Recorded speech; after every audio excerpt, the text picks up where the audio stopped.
usaha-usaha khusus kepada kumpulan rentan dan juga kepada PMKS. Saya ulas yang pertama dahulu. Malaysia telah mencatatkan pertumbuhan keluaran dalam negara kasar bagi 2022 sebanyak 8.7%, yang bermakna bahawa ekonomi kita mempunyai daya tahan dan sudah pun menunjukkan enjin pertumbuhan ke arah pemulihan.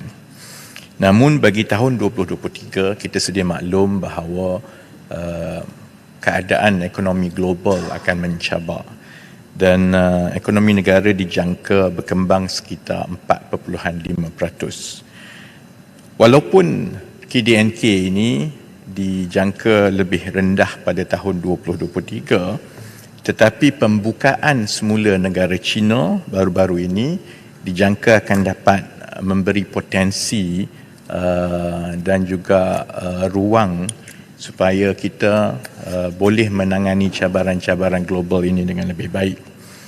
Pada masa ini untuk mempercepatkan lagi pemulihan malah masuk ke peringkat pertumbuhan yang sewajarnya, seperti yang telah diulangi bahawa kerajaan memberi 3 tumpuan utama. Pertama ialah untuk memperkukuhkan keadaan fiskal, kerana kita perlukan ruang fiskal yang baik dalam suasana ekonomi global yang mencabar, supaya jika ada gangguan-gangguan yang di luar kawalan kita, kita ada ruang yang lebih baik untuk menanganinya. Kedua ialah untuk menambah hasil pendapatan dan sumber pendapatan baru, dan ketiga untuk menstrukturkan ekonomi negara.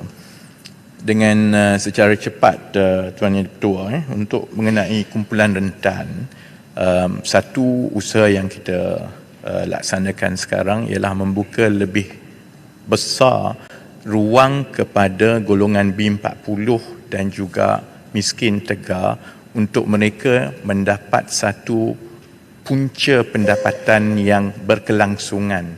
Sebab itu ruang pemantauan 24 bulan diberikan dan kita mengambil pendekatan keseluruhan negara yang melibatkan segala bukan saja agensi tetapi juga sektor swasta dan juga orang ramai, supaya ruang ini dibuka. Sasarannya 100,000 warga tahun ini dan menjelang 24 bulan insya-Allah mencecah sehingga 150,000. Kepada sedikit saja lagi kepada soal PMKS seperti yang ditanya oleh Pak Goh, ada beberapa strategi khusus dalam sektor-sektor yang penting untuk kita melonjakkan nilai tambahan dalam ekonomi kita. Contohnya ialah yang bersifat peralihan tenaga kepada tenaga boleh baru.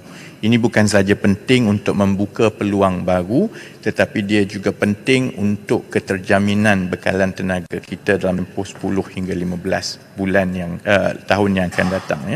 Sebab itu bahawa ini contohnya negara telah menyertai Asia Zero Emission Community dan kita sedang bekerjasama untuk membuka ruang dan mempercepatkan lagi peralihan ini dengan kerjasama rakan antarabangsa kita termasuklah Jepun dan blok-blok yang lain.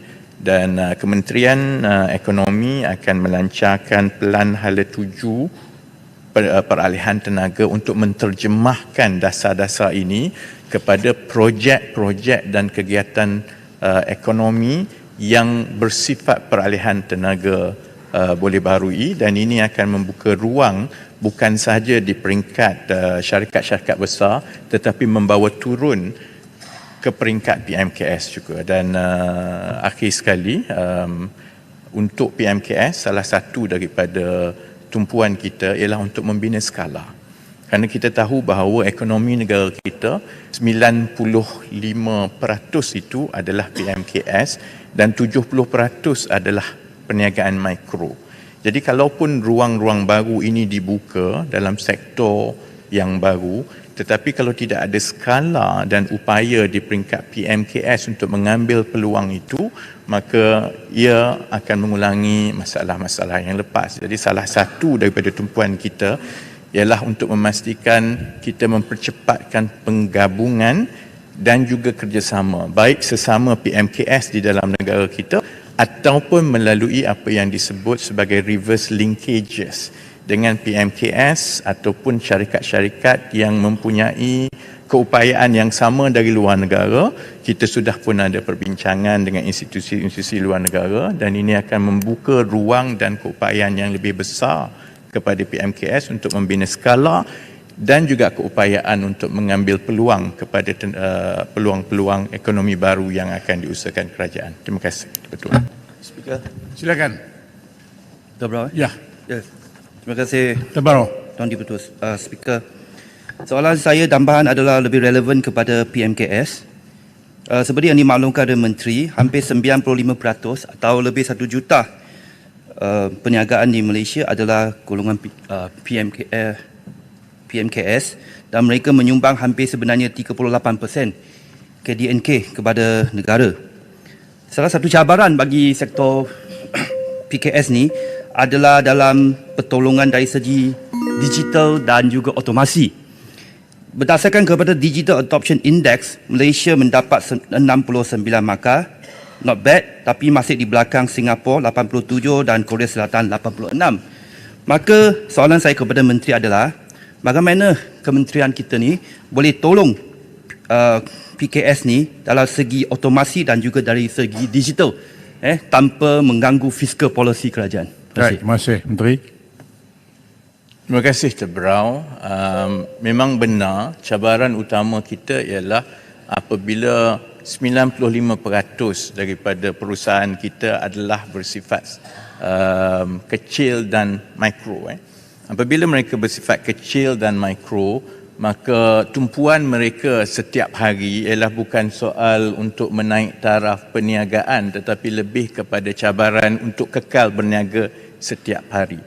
Sebab itu soal pendigitalan ini ia mestilah difokuskan kepada produk-produk dan solusi-solusi digital yang sebenarnya secara terus menambah pendapatan mereka, bukan kepada tumpuan otomasi ataupun aplikasi digital yang kebanyakannya lebih sesuai kepada perusahaan-perusahaan besar dan sederhana. Jadi antara perkara yang akan dilancarkan dalam tempoh beberapa minggu oleh Kementerian Ekonomi daripada sekarang ialah memastikan pemahaman dan juga keserasian di antara inovasi dan solusi digital dengan keperluan harian perusahaan-perusahaan ini kena supaya kita dapat memastikan bahawa dengan izin adoption itu adalah lebih meluas di kalangan perusahaan kecil dan juga mikro. Terima kasih. Saya nak buka lagi Pak Besar. Tambahan. Terima kasih. Pak Besar, silakan. Okey. Terima kasih Yang Berhormat Datuk Speaker, Yang Berhormat Menteri. Saya meneliti ucapan dan jawapan Yang Berhormat Menteri. Saya cuba sangat nak ikut naratif Yang Berhormat Menteri yang menyatakan supaya kita jangan berhutang, ia akan mewarisi hutang kepada dinasti akan datang. Yang Berhormat Menteri sedar tak sedar, ASEAN Development Bank telah menyatakan kita dapat peningkatan double digit pada Q3 2022 kerana domestic demand. Domestic demand ini berasaskan kepada public spending. Public spending yang Menteri lagi tahu bahawa sini government spending. Saya tak faham dari segi naratif pemikiran Yang Berhormat Menteri yang menyatakan bahawasanya kitaran ekonomi ini hanya berasaskan jangan ada hutang. Saya bercakap atas kapasiti pengalaman saya. Silakan. Kerana apa? Bagi saya kerajaan kena spend. Kerana inilah kitaran ekonomi yang akan memberi pulangan balik melalui hasil-hasil negara melalui kutipan-kutipan teks. Saya minta sangat Yang Berhormat, kalau kita tak bagi government berbelanja lebih, walhal negara-negara lain telah melakukan perkara yang sama dan berjaya. Perkara ini saya harap Yang Berhormat Menteri supaya kita dapat berlapang dada dan memikirkan tentang apa yang patut kita lakukan segera. Kerana perkara ini tidak boleh kita biarkan. Yang kedua, saya minta Yang Berhormat Menteri, apakah jangkaan KDNK Q1 2023 di bawah kerajaan kita, Kerajaan Madani pada hari ini? Terima kasih. Okey, terima kasih Menteri. Datuk Ketua, kalau boleh saya sambut soalan. Tak boleh. Dia tak soalan boleh. Yang sama. Atas perkara yang sama. Ya, silakan Menteri. Terima kasih Pak Ya Besar. Ada dua perspektif mengenai hutang seperti yang ditimbulkan oleh Pak Ya Besar. Perspektif pertama ialah sama ada kerajaan perlu berhutang tinggi mengambil dengan izin pendekatan Keynesian, iaitu lebih banyak kerajaan berhutang membina infrastruktur, maka itu diharapkan akan menjana ekonomi yang akan dikutip melalui kutipan cukai. Tapi sebab itu juga kita perlu ada sasaran-sasaran tertentu supaya kita dapat mengimbangi di antara belanja yang dilaburkan melalui hutang dengan juga kemampuan kita berhutang. Sebab itu dalam sasaran RMK 12, dan yang ini diusahakan semasa Pak Aguf sendiri pun menjadi Perdana Menteri, bahawa kita perlu mengurangkan defisit negara kita secara teratur supaya menjelang 2025 defisit hutang kita hanya 3.5%. Kalau kebimbangan paya besar ialah kerajaan tidak berbelanja, belanjawan yang dibentangkan oleh Tambun baru-baru ini adalah belanjawan yang terbesar dalam sejarah negara kita. Maksudnya kerajaan telah berbelanja. Perbelanjaan pembangunan sebanyak 90 bilion lebih adalah terbesar dalam sejarah negara kita. Jadi maksudnya tidak timbul soal kerajaan tidak berbelanja. Yang penting ialah kerajaan berbelanja secara berhemah dan mendapat nilai yang terbaik, bukannya berbelanja dengan berhutang secara buta, tetapi akhirnya bila kita semak 2-3 tahun kemudian, hutang itu digunakan untuk membiayai projek-projek seperti Jana Wibawa. Sebab itu tidak timbul paya besar dari segi aturan perancangan pembangunan kerajaan. Kerajaan akan terus berbelanja besar, tetapi kerajaan tidak akan semata-mata untuk mendapat sokongan rakyat di bawah mengambil hutang yang besar supaya Perdana Menteri nampak popular sehingga kita melepasi tahap defisit yang secara antarabangsanya dikira sudah pun dalam keadaan berbahaya. Kerana dia berkait juga dengan hutang-hutang akan datang yang kita ambil. Kalau kita tersasar daripada sasaran defisit yang kita ada, maknanya penarafan hutang kita adalah lebih tinggi.